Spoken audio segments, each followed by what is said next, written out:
न्यूट्रामला आरोग्यदायी पोषणाचा ठेवा प्रत्येक वयात घराघरात हवा। न्यूट्रामला आवळा कॅन्डी, आवळा सरबत, आवळा मुरब्बा आणि बरेच काही। न्यूट्राम।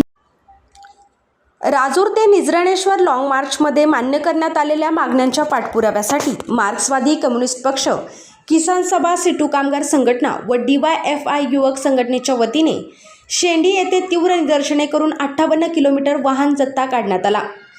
भंडारदरा धरणाला 100 वर्ष पूर्ण होत असून सरकारच्या वतीने भंडारदरा शताब्दी वर्ष साजरे करण्याची जोरदार तयारी सुरू करण्यात आली आहे। मात्र जसे धरणाला 100 वर्ष पूर्ण होत आहेत तसेच येथील आदिवासींच्या विस्थापनालाही 100 वर्ष पूर्ण होत आहेत। गेल्या 100 वर्षामध्ये या आदिवासींना अजूनही विस्थापनाच्या मोबदल्यात मिळालेल्या जमिनीचा वर्ग एकचा मालकी ताबा मिळालेला नाही। अद्यापही परिसरातील शेतकरी भंडारदऱ्याच्या पाण्यापासून वंचित आहेत। किसान सभेने या मागण्यांवर सातत्याने संघर्ष केला आहे। नुकत्याच निघालेल्या लॉंग मार्चमध्ये या मागण्या मान्य करण्यात आल्या होत्या। त्यांच्या अंमलबजावणीची आठवण करून देण्यासाठी शेंडी येथे तीव्र निदर्शने करण्यात आली। परिसरातील व तालुक्यातील मोठ्या संख्येने शेतकरी यामध्ये सहभागी झाले। शालेय पोषण आहार कर्मचाऱ्यांच्या पगारवाढीची मागणी मान्य करूनही अद्याप पूर्ण करण्यात आलेली नाही। पेसा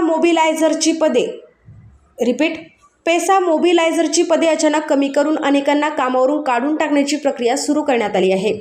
अशा कर्मचाऱ्यांना गेले 6 महिन्यापासून पगार दिलेला नाही। परिसरात वीज व पीक विम्याचे प्रश्न प्रलंबित आहेत। रतनवाडी व खडकी बुद्रुक येथील जलजीवन योजनेचे प्रश्न गंभीर झाले आहेत। घाटघर येथील पुनर्वसित शेतकऱ्यांच्या घरामध्ये सांडपाणी घुसून आरोग्याचे मोठे प्रश्न निर्माण झाले आहेत।